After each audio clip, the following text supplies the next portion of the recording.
Bonjour Léon Weinstein en direct de Los Angeles, Californie. Qui a trompé qui en 2019? Il y a aujourd'hui plein de sujets intéressants. Quel est le rapport avec Ayn Rand? Qu'est-ce que les sanctions secondaires, les nouvelles livraisons d'armes à l'Ukraine? Beaucoup d'entre vous seront ravis. En Chine, il y a des arrestations avec saisie de biens, comme dans l'Empire romain où ils arrêtaient les riches quand ils avaient besoin d'argent. Les Chinois défilent déjà sur la place rouge et ont commencé à s'entraîner. 500% de droits de douane sur les produits russes pour tous ceux qui achètent des marchandises russes. En ce moment, c'est en discussion, j'en ai déjà parlé, il y a des avancées. Oui, le Canada est sur le point de s'effondrer, c'est vrai. Vous imaginez combien de choses dans le monde dépendent de nous? De longues accusations contre Poutine? Dans l'échec de l'accord, Boris Johnson a déclaré que le problème n'était pas la Russie, mais un problème politique interne en Ukraine même. Et il s'agit de l'année 2019. Boris Johnson Récemment, a reconnu récemment que tout cela aurait pu être résolu en avril 2022. J'ai raison. Vous avez raison. Maintenant, souvenez-vous quand Zelensky a eu une crise à la Maison-Blanche, quand J.D. Vance a dit « Nous devons faire de la diplomatie ». Et Zelensky a répondu « De quelle diplomatie parles-tu, J.D. ?» Et pour prouver qu'il avait raison, il s'est référé à l'accord de décembre 2019 qu'il avait signé avec Poutine à Paris, puis il a dit que cela, Poutine donc, ne l'a pas respecté. Cet accord, qui comprenait un échange de prisonniers et aussi la mise en œuvre, enfin, des accords de Minsk gelés depuis longtemps, qui était un pacte conclu dans le but de mettre fin aux hostilités qui ont éclaté après le coup d'État sur le Maïdan en 2014. Et Zelensky a dit que c'est précisément Poutine qui n'a pas respecté cet accord qu'ils avaient signé en décembre 2019. lors de la tristement célèbre rencontre à la Maison-Blanche, Zelensky a déclaré qu'on ne pouvait pas faire confiance à Poutine et, comme principal exemple, il a cité l'échec. Il a mentionné les accords discutés, signés ou non, mais ne se rappelle pas des détails. Alors, tu as menti, Vladimir Alexandrovitch. C'est-à-dire, il a dit ce qu'il voulait sans faire attention à ce qui est vrai et à ce qui ne l'est pas. Eh bien, Boris Johnson vient juste de donner une interview dans laquelle il a reconnu que le problème auquel Zelensky était confronté ne venait ni de la Russie, ni de Poutine, mais des Ukrainiens. Il s'agissait d'ultranationalistes ukrainiens, de l'extrême droite. Boris Johnson, dans un rare moment, un moment de précision, a révélé la vérité sur Ce sujet donc. ce en quoi consistait exactement. Vous devez vous rappeler que Vladimir Zelensky, vous savez, ce n'est pas un homme stupide. Il a vraiment été élu, vous savez, comme partisan de la paix. Vous savez, il a essayé, vous savez, en 2019, il a essayé de conclure un accord avec Poutine. Autant que je me souvienne, son principal problème était, vous savez, les Ukrainiens. Le problème de Zelensky, comme il s'est avéré, c'était les nationalistes ukrainiens et non pas les autres. Il dit clairement que ce n'était pas la Russie qui posait problème dans la mise en œuvre de cet accord de paix que Zelensky avait signé avec Poutine, mais bien les nationalistes ukrainiens. Mais si la contre-offensive ukrainienne avait réussi alors que nous savions tous qu'elle échouerait, il ne ferait pas de tels aveux maintenant. Il s'attribuerait le mérite d'avoir empêché Poutine d'imposer La paix. ou il ne dirait rien du tout. Mais maintenant que cela a été un tel échec, il accuse toutes ces autres forces à l'intérieur de l'Ukraine d'avoir fait échouer l'accord. Mais Boris Johnson a été un soutien pour les ultranationalistes ukrainiens dans l'arrêt du processus d'Istanbul. Dans les négociations, Boris Johnson s'appuyait sur les nationalistes ukrainiens. Certains les appellent fascistes, d'autres les appellent patriotes, et honnêtement, je ne sais pas. Je pense que ce ne sont pas des fascistes. Je ne les qualifie ni de droite, ni de gauche, ni de nazis, ni de communistes, ni de défenseurs de la liberté individuelle. Je dis simplement que ce sont leurs exigences, pas celles de Poutine. Il semble qu'ils aient fait échouer les négociations pacifiques, ou plutôt qu'ils aient fait échouer la mise en œuvre de ce qui avait été convenu. Autrement dit, ils ont amené la région au bord du gouffre. C'est ce qui se passe quand tu es une marionnette. Tes sponsors t'abandonneront toujours sous le bus. Alors maintenant, Boris Johnson va accuser le bataillon Azov et d'autres ultranationalistes ukrainiens qui, il appelle... Les nationalistes ont échoué à apporter la paix, malgré le soutien constant de leur agenda, comme vous l'avez souligné. Alors ils te jetteront toujours sous le bus, ils vont t'utiliser, ils vont te présenter comme des héros, comme Zelensky et Azov, comme des héros, jusqu'à ce que tu deviennes inutile et À la fin, lorsque vous n'êtes pas plus utile, vous devenez inconsommable. Maintenant, ils peuvent être accusés de l'échec du monde. C'est toujours le même scénario. je ne comprends vraiment pas qui Johnson représentait exactement en poussant l'Ukraine à la confrontation avec la Russie. Et quelles étaient exactement ces forces, ces personnes qui, comme on dit, poussaient l'Ukraine à travers lui? Qu'est-ce qu'il voulait? Essayait-il d'entraîner la Russie dans une guerre? Ou essayait-il de faire entrer l'Ukraine dans l'OTAN? Ou voulait-il quelque chose de complètement différent? Peut-être qu'il voulait simplement qu'on tire quelque part dans le monde. Mais ce que je veux souligner, c'est que dans la Maison-Blanche, le président ukrainien Zelensky a menti. Peut-être qu'il était ivre d'ailleurs, ou qu'il avait sniffé quelque chose. Pourquoi a-t-il menti, sachant que c'était lui? Son gouvernement, ayant déjà conclu 2 fois un accord sur une coexistence pacifique avec la Russie, n'a pour ainsi dire pas tenu ses promesses à 2 reprises, pour le dire gentiment. En même temps, il n'avait ni armée, ni industrie militaire, ni industrie qui aurait pu être rapidement reconvertie pour des besoins militaires, comme l'ont fait les États-Unis. Quelque part entre 1940 et 1942, au cours de ces années, il a mené 45 millions de citoyens à la confrontation, au conflit avec un ennemi armé jusqu'aux dents. Agressif, ayant déjà montré sa facilité à franchir ses frontières, armes à la main, l'Ukraine, la Géorgie, la Moldavie envahit des territoires étrangers et fait constamment retentir le bruit des armes.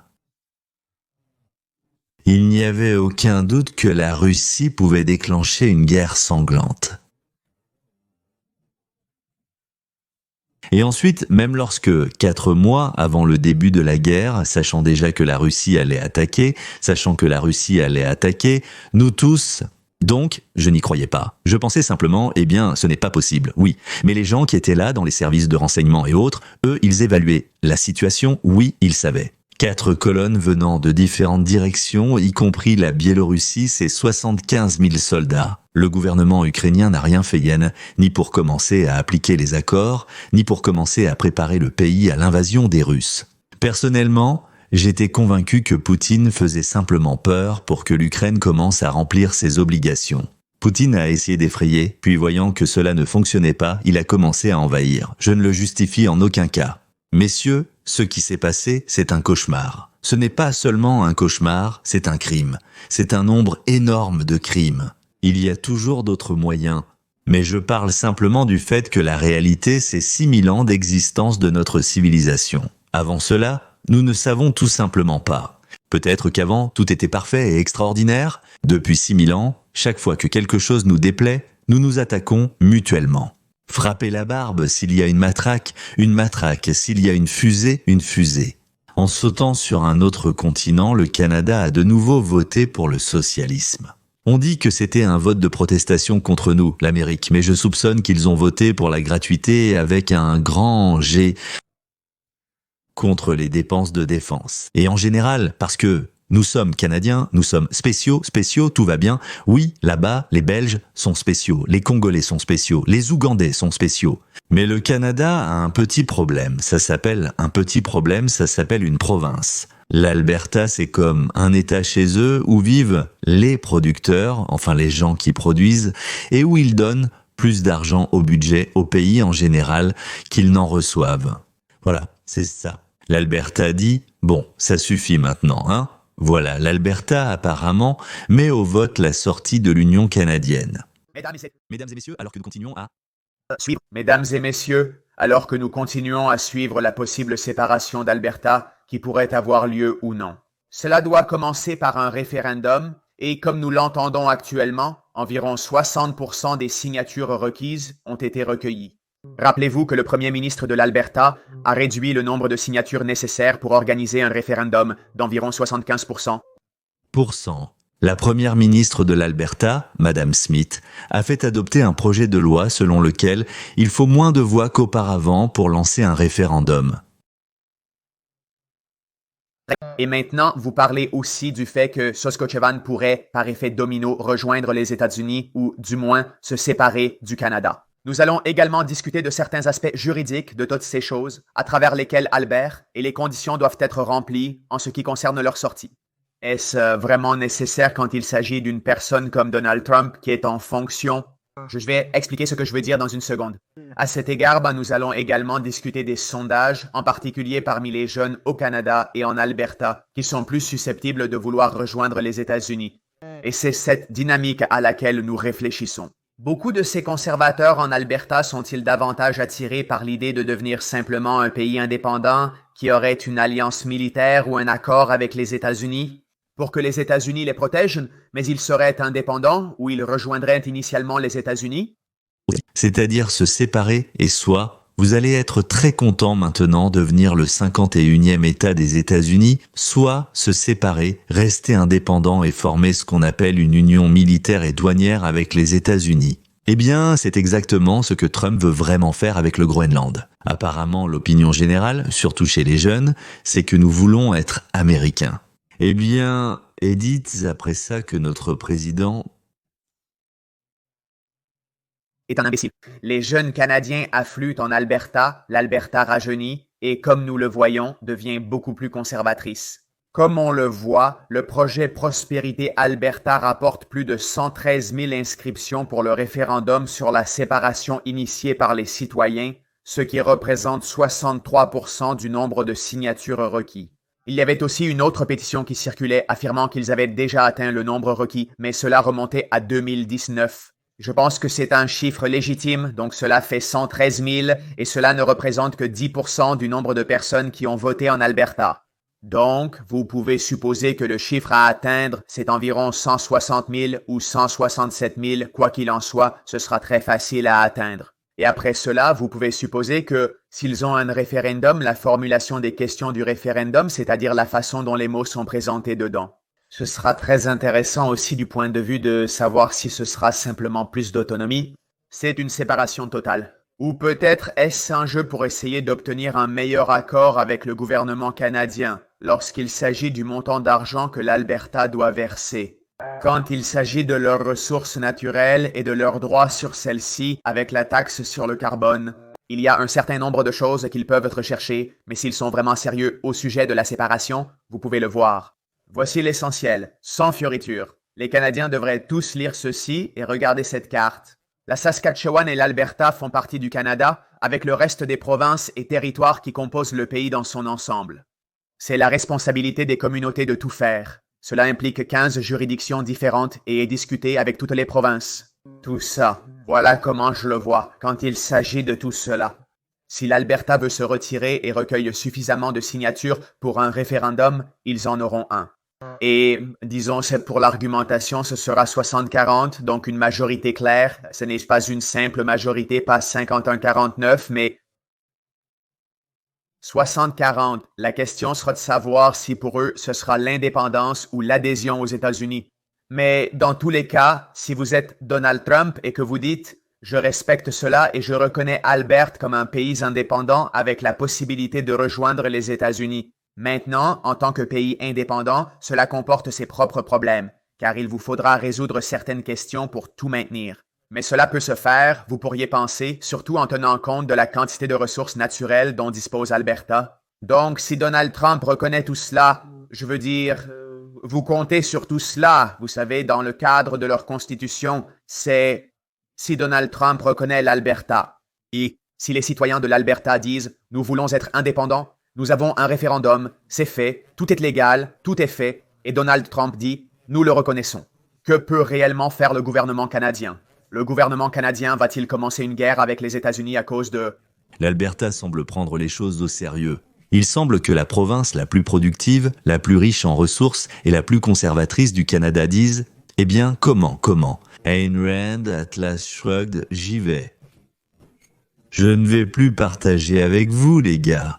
Débrouillez-vous tout seuls. Et peut-être que cela fera de vous des adultes responsables. J'ajoute de ma part, même si personnellement je n'y crois pas. Si cela arrive, alors le Canada, juste le Canada qui reste, partira, ce sera la faillite totale, de tout. Et alors, peut-être qu'ils commenceront à comprendre que, vous savez, diviser cela de manière mafieuse et pas très honnête, ce n'est pas une très bonne façon pour un pays de survivre longtemps. À court terme, cela fonctionne bien. Tant qu'il y en a, on prend, on partage, on prend, on partage. Et quand il n'y en a plus, que fait-on avec ça ?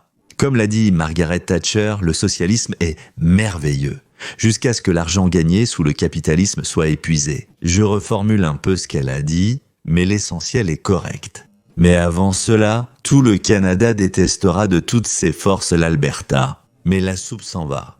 Eh bien, la soupe s'en va et il faudra, oh l'horreur, travailler soi-même. Un véritable cauchemar, n'est-ce pas ? Je suis convaincu que c'est comme si l'Europe se disait soudainement « Devons-nous réellement assurer notre propre défense ?» J'en suis persuadé. Ils accuseront quelqu'un pour tout. Devinez qui ? Mais maintenant, je vais vous montrer donc, par province, combien de sièges ils ont dans leur parlement. Oui, probablement, c'est aller aux gauchistes et aux conservateurs. La couleur bleue, ce seront donc les conservateurs, et le rouge, ce sont les libéraux. Eh bien, ce n'est pas tout à fait comme chez nous. Et vous pouvez voir que pratiquement tous les sièges en Alberta passent aux conservateurs. Cela fait 32. Sur un total de 37 sièges, 34 reviennent aux conservateurs. Sur les 37 sièges au Parlement, 34 sont allés aux conservateurs, au Parti conservateur, et seulement 3 aux libéraux. Il y a une autre petite province, eh bien plus petite que la Saskatchewan, je suis sûr que je prononce Saskatchewan d'une façon un peu ridicule, Saskatchewan, et là-bas il y a 14 sièges. Mais ils sont plus petits, donc le système est à peu près le même que le nôtre. Donc, sur les 14 sièges, 13 sont allés aux conservateurs et un seul aux libéraux. Elle aussi pourrait envisager de rompre avec le Canada et simplement demander à rejoindre l'Alberta et s'y rattacher. La Saskatchewan, très conservatrice, compte 14 sièges au total, dont 13 sont remportés par les conservateurs. Un sondage au Canada a montré que 4 sur 10, soit 43% des jeunes Canadiens, ceux âgés de 18 à 29 ans, je crois, aimeraient en devenir américains. Peut-être que dans les circonscriptions conservatrices, c'est beaucoup plus élevé, mais nous ne savons pas. 4 Canadiens sur 10 âgés de 18 à 34 ans voteraient pour devenir américains si la citoyenneté et la conversion de leurs actifs en dollars américains étaient garanties. Et c'est encore un autre point lorsqu'il s'agit de cet accord. Nous discutons avec le Groenland pour leur proposer de l'argent, comme 10 ou 20 000 $ par habitant, et des améliorations d'infrastructures. Eh bien, Trump s'est aussi adressé aux Canadiens, et cela concerne tout le Canada, n'est-ce pas ce que nous ne voulons pas? Ils sont trop libéraux, ce serait mauvais pour les élections aux États-Unis quand il s'agit des républicains, mais comment cela? Eh bien, vous pourriez obtenir un taux de change d'$1 canadien pour $1 américain. C'était quelque chose de très attrayant pour les Albertains. Il existe d'autres possibilités à explorer également. S'ils veulent vraiment être indépendants, pour dire rejoignez les États-Unis, vos impôts seront plus bas, vous pourrez le faire. S'ils étaient indépendants, ils pourraient avoir leur propre système. Mais vous parlez quand même de la question militaire. Défense. Participer au miracle américain, payer moins d'impôts, avoir un commerce sans droit de douane. Eh bien, parce qu'il n'y aura qu'un seul pays, oui, les États-Unis. Et l'échange de leurs dollars canadiens contre des dollars américains se fera à un très bon taux. Ce que les États-Unis peuvent, comme on dit, offrir, attirera de nombreux entrepreneurs, tout d'abord des chefs d'entreprise, et tous ceux que nous appelons la classe moyenne. Eh bien, nous verrons. En revenant un instant aux minéraux, nous avons eu la possibilité de récupérer tout l'argent que nous avons donné à l'Ukraine. Eh bien, c'est-à-dire, en gros, il faudra les gagner, il faudra encore investir, mais nous pouvons les gagner B. Prendre autant de terres rares que l'on veut, eh bien, autant qu'on en extraira, autant on en prendra. IV. Au lieu de faire la guerre, organiser le chantier du siècle, peut-être même le chantier du millénaire. Maintenant, à propos de mes propres sentiments et évaluations, mesdames et messieurs, la guerre, bien sûr, n'est pas encore terminée, et il n'y aura pas de véritable paix là-bas avant longtemps. Et il est impossible de demander à l'Ukraine, au lieu de haïr les Russes et tout ce qui est lié à la Russie, de faire autrement. Trop de sang, trop de larmes, de malheurs et de problèmes. Je suis content pour l'Ukraine qu'ils aient eu une chance, mais franchement, je ne veux vraiment pas que nos gars... Notre participation là-bas, où tout le monde vit selon d'autres lois, a d'autres priorités, une autre morale, professe d'autres valeurs. Je ne parle pas seulement des Ukrainiens en particulier, je parle de toute cette partie du monde. Cela ne veut pas dire qu'il n'y a pas des personnes à part, qui sont tout simplement prédominantes. La morale, les valeurs et tout le reste là-bas nous sont étrangers. On peut dire qu'ils ne sont pas mûrs, que nous ne le sommes pas, pas non plus. C'est quelque chose d'étranger, d'autre. Je ne voudrais vraiment pas m'enliser profondément dans les affaires d'Europe de l'Est. Je ne sais pas qui sera notre président ensuite, et je ne sais pas s'il ou elle pourra tenir bon et ne pas s'ingérer là-bas.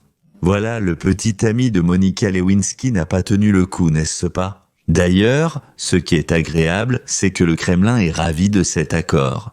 Ils pensaient que cela n'arriverait jamais, ils ont dépensé d'énormes sommes d'argent.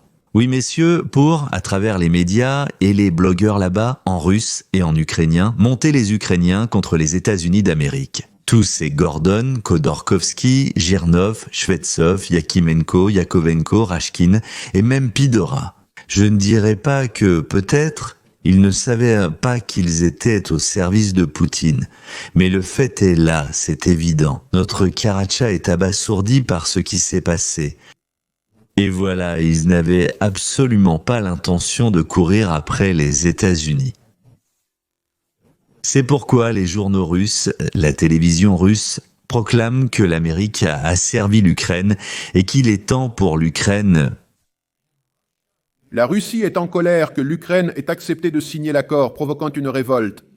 Pendant ce temps, nous avons rassemblé et envoyé des armes préparées à l'avance.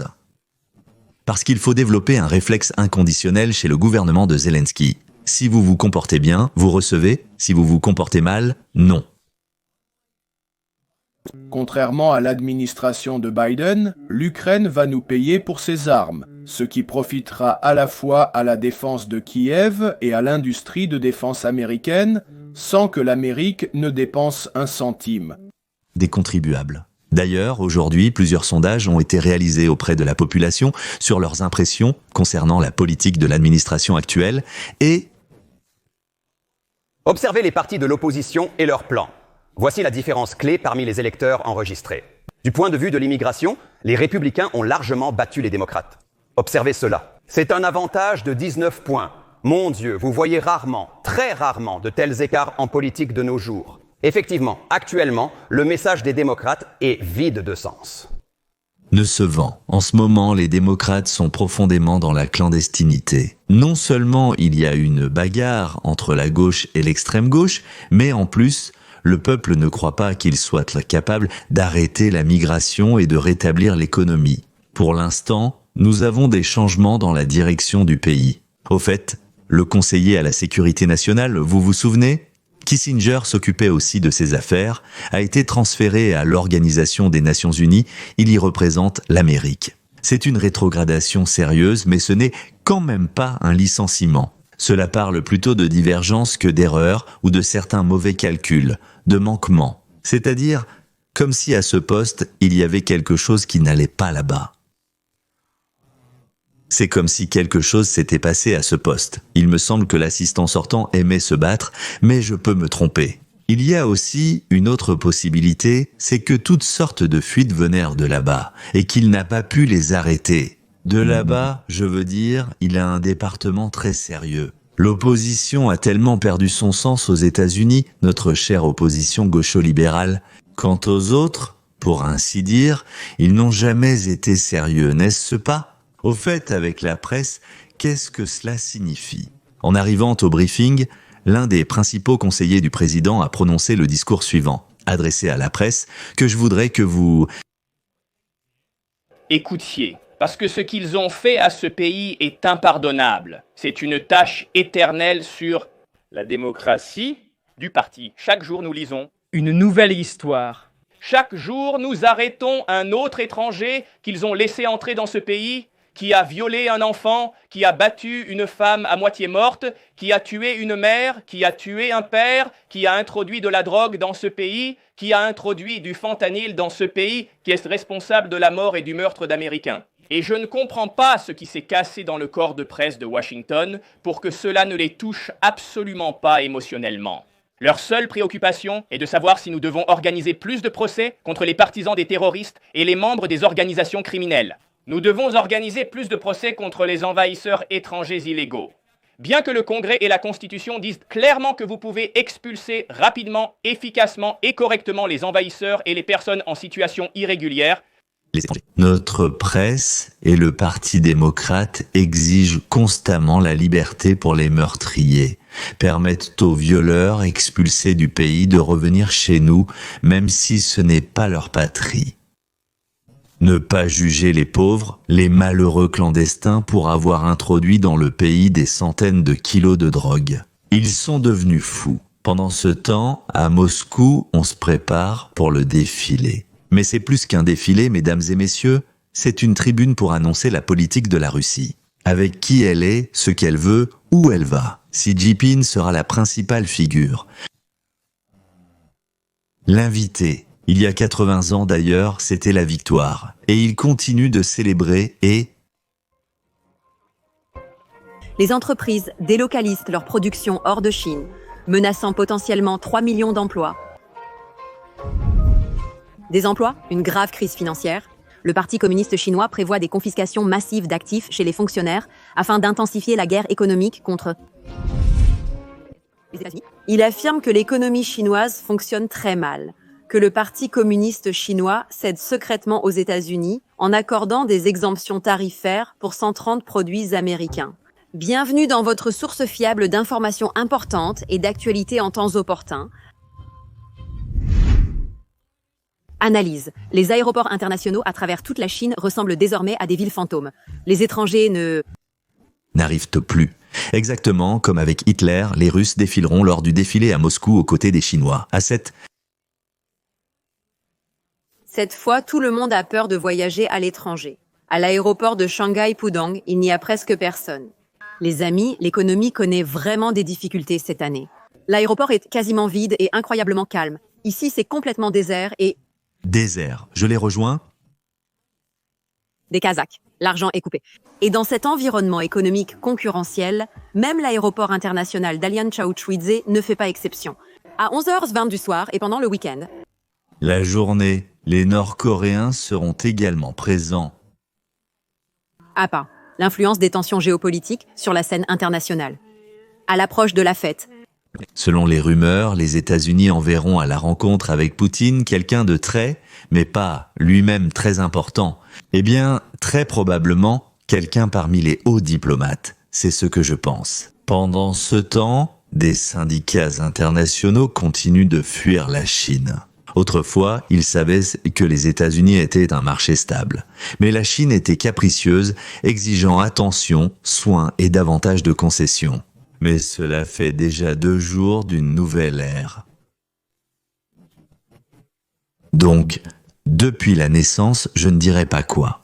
Le marché américain exige un choix. Le choix, c'est nous ou eux. Et jusqu'à présent, ils choisissent tous sans faute.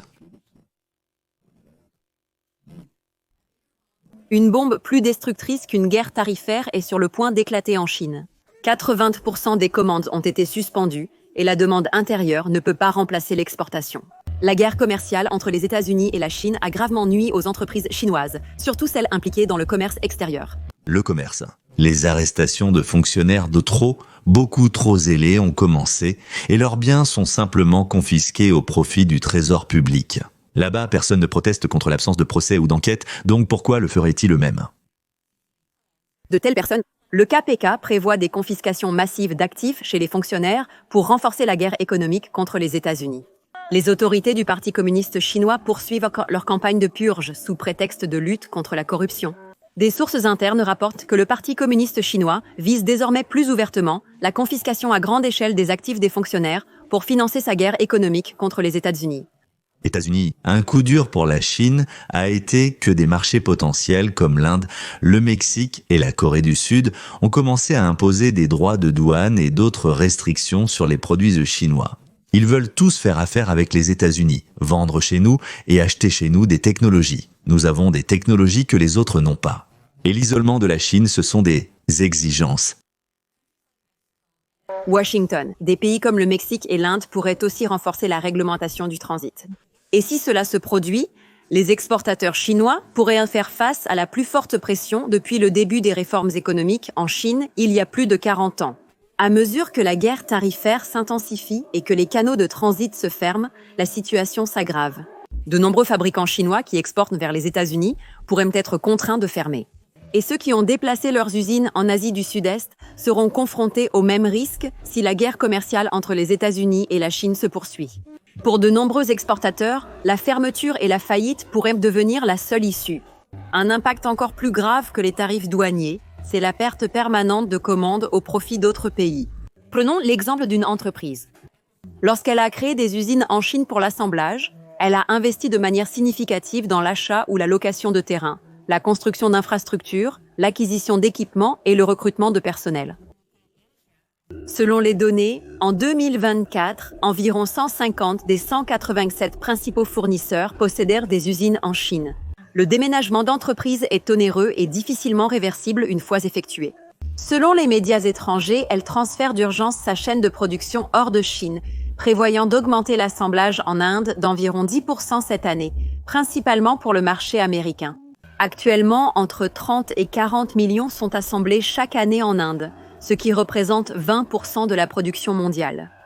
Et elle vise à en produire au moins 50 millions cette année, en veillant à ce que tous les iPhones vendus aux États-Unis soient fabriqués en Inde. Selon les estimations, elle a déjà créé plus de 3 millions d'emplois en Chine, directement et indirectement. La situation me semble claire.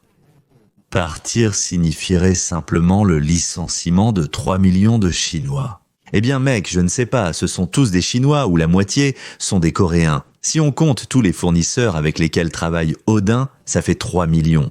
Vous imaginez ce que fera le Parti communiste ? Ils n'ont presque plus de leviers économiques, ils pourraient commencer à utiliser des leviers militaires, surtout s'ils s'entendent pour unir leurs efforts avec la Russie.